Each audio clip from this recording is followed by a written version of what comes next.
この人の人生が伝えたいことをそこに載せていけるなというふうに、2人の女性の生き様の中からその日本と韓国朝鮮の歴史っていうのが、見えるような形になっています。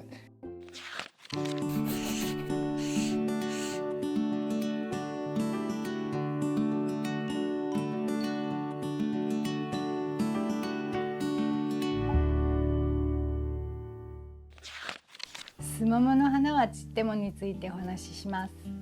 これは2023年の4月に出ました小説です。でこの本を書くのに取材から始めて約7年かかってます。でこの小説を書こうと思ったきっかけなんですけれども、パンフレットがあるんですけれども、このザ・ラスト・クイーンというチョン・ウォルソンさんという在日コリアンのオペラ歌手の方がこのラスト・クイーンという舞台をしていらして、で見に行ったんですね。でこの主人公になっているリー・雅子さん、イー・バンジャさんのことをそんなに詳しく知らなかったんですけれども、以前に韓国ソウルのキョンボックンという王宮を訪ねた時にガイドさんがイー・バンジャさんの話、リー・雅子さんの話をしてくれて、そこで初めて知って、それからちょっと興味は持っていたんですけど、そんな詳しく知らなかったんですね。でこの舞台を見て、こんな人がいたんだ、こんな人生があったんだっていうことで書きたいなって思うようになって書くに至りました。でたまたま朝日新聞出版の編集者の方から評伝、歴史上に実際にいた人物を書きませんかって言われたタイミングがあったので、その時にこの方を書きたいっていうふうに言いました。で候補は実は他の歴史上の人物も書こうかというものが、2人ぐらいいたんですけれども、総合的に考えてこの人の人生が私のいろんな伝えたいことをそこに載せていけるなというふうに思って題材に選びました。ここに載ってるんですけど、このリー・雅子さんというのはもともと梨本宮雅子さんといって日本の皇族だった方なんですね。で生まれたのは大正時代です。でこれお嬢さん2人いて、このお姉さんの方ですね、梨本宮雅子さんは昭和天皇のお后候補でもあった方なんですね。でもちょうどその成長過程において日本が朝鮮を植民地支配することになって、日本と朝鮮を、日鮮融和っていう言葉があったんですけど、一つにしていこうというか、融和していこうという政策のもとに政略結婚したんですね。朝鮮王朝の最後の皇太子の李銀っていう人がいて、韓国語で言うとイウォンですけれども、李銀と政略結婚しました。まだ10代の時に。でもそのことも候補になったことは少し知っていたみたいですけど、実際に結婚することはないだろうっていうふうに思ってたらしいんですね、ご本人。それが新聞に婚約が発表されて、本人が軽井沢の別荘で夏休みを過ごしている時に知るということで、波乱の人生が始まるんですね。ここの小説の中にはこのリー・雅子さんの人生とともに日本と朝鮮半島の難しかった関係、そしてそこの中で苦しんできたリー・雅子さんの人生というのが描かれるんですが、このリギンさんも実は、結婚の話が出た時にはすでに日本にいらしてて、10歳の時に伊藤博文に連れられて日本で、陸軍幼年学校というの元から陸軍の、学校に行って陸軍の将校になっていました。でお二人が結婚されて、そしてお子さんが生まれるんですけれども、いろんな悲劇がありまして、日本の終戦というか、敗戦によって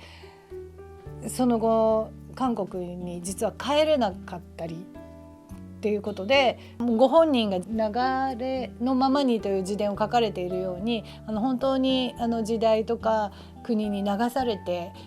生きてきた。でもこのお二人は、非常に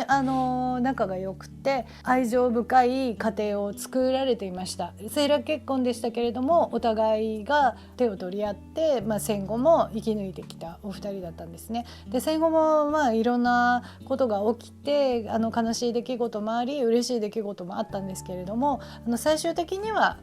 韓国に行って、リギンさんは今でいう脳梗塞だと思うんですけどを発症されてしまって、寝たきりになってしまうんですけれども、その状態から韓国に帰って雅子さんずっとお世話をされていて、で雅子さんはリギンさんの死後韓国の恵まれない人たちというか、身体障害者だったりいろんな障害がある人の学校を作りました。でこの小説は雅子さんという高貴な方というか、アッパークラスの人の話だけじゃなくて日本にいた独立運動家の人と結婚して戦時中というか、関東大震災の後ですね、朝鮮に渡ったマサっていう市政の人庶民の女性も描かれていまして、私はその人を書くにあたって慶州ナザレーンという朝鮮の人と結婚して、今韓国に残っている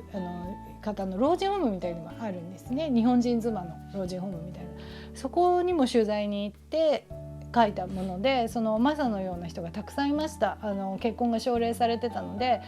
韓国人の男性、韓国人の女性と結婚した日本の人がたくさんいたんですね。でそういう人たちの人生ってなかなかクローズアップされないと思うんですけれども、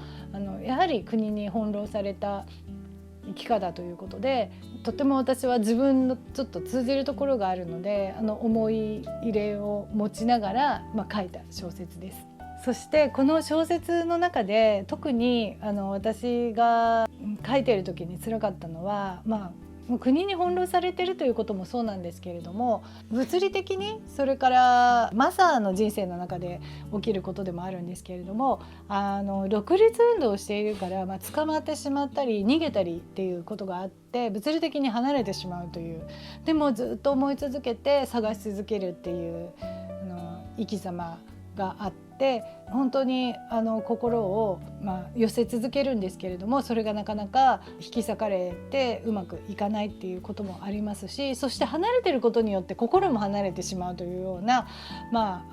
こともあって、でそれは雅子さんとリギンに関しても本当に仲睦まじく暮らしていたんですけれども、やっぱりその国への思いとかっていうのはその温度差があるんですね。でそういうことによって心が離れてしまうっていうことがあって、でそれは私も例えば恋愛していた時に日本人の人と付き合った時にすごくナイーブな問題として心が通じられない部分があるな、そして一方そこを超えた心の通い合いっていうのもあって、でそういう繊細なことを壮大な話なんですけれども中にエピソードの中に散りばめています。そしてこれを読んでいただけるとあまり日本と朝鮮の関係の歴史っていうのがなんていうのかな、政治的な文脈でしか語らないと思うんですけれども、2人の女性の生き様の中から日本と、韓国朝鮮の歴史っていうのが、見えるような形になっています。いつかネットフリックスのドラマになるといいなと思ってるので、もし関係者の方がいたらよろしくお願いしますって、これは冗談なんですけど、この小説が出た時に私はキョンボッ郡とそれから徳須郡というところに行きまして、発売日にありがとうございますって手を合わせてきたんですけれども、その徳須郡っていうところはソウルの中心地の、キョンボックももちろんソウルの中心地なんですけどミョンドンっていう繁華街のすぐ横にあるんですね。で皆さんキョンボックには行くと思うんですけれども徳須郡っていうところは、ちょっと小さくて、で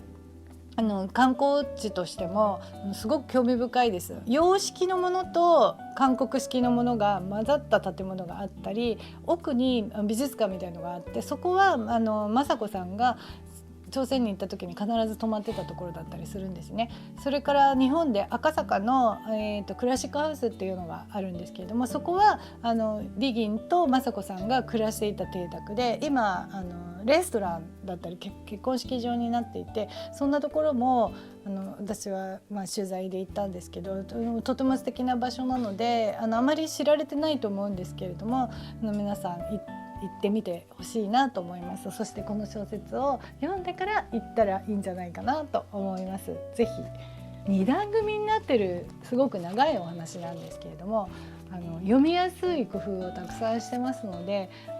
苦痛なく読んでいただけると思うんですね。例えば韓国ドラマの王朝ものが好きな人にも楽しんでもらえますし、歴史の小説が好きな人にも読んでもらえますし、それから皇族の話はたくさん出てくるんですね。皇族の暮らしだったり、結婚する時の調度品の話だったり、なのでその皇族に興味がある方も読んでいただけるし、恋愛小説でもあるのでロマンチックなお話も、特にですね結婚前ねお見合いというよりももう勝手に婚約して外から聞いたような状態なんですけど、会ってだんだんなんか気持ちが10代後半15歳ぐらいの雅子さんがドキドキするシーンエピソードがあって、なんかそこは初々しいエピソードになっています。そこのシーンは実際に雅子さんがその当時書かれていた日記を元に書いてるんですね。だからこの小説ね、本当に参考文献が実はものすごくたくさん載ってるんですが、とても綿密に取材をして書いていますので、この後ろのね参考文献を、これ興味を持ったらこの参考文献も興味を持って読んでいただけたらいいんじゃないかなと思います。どんな暮らしをしてた中に私の大好きな、ティータイムも書かれていたりするので、なんていうのかな、生活様式に興味がある人にも楽しんでもらえるんじゃないかと思います。で、あと戦前戦中戦後の話に興味がある方、そしてこの絵なんですけど、絵というか表紙も日本画家の方が新しく描いてくださって、とても素敵な表紙になっています。思い入れが強い小説なんですが、よろしくお願いします。ぜひ読んでみてください。1月24日、集英社インターナショナルさんから狭間の私というエッセイ集を出しました。ぜひ読んでいただければ嬉しいです。よろしくお願いいたします。最後までご視聴いただきありがとうございました。ぜひチャンネル登録をお願いします。高評価の方もよろしくお願いします。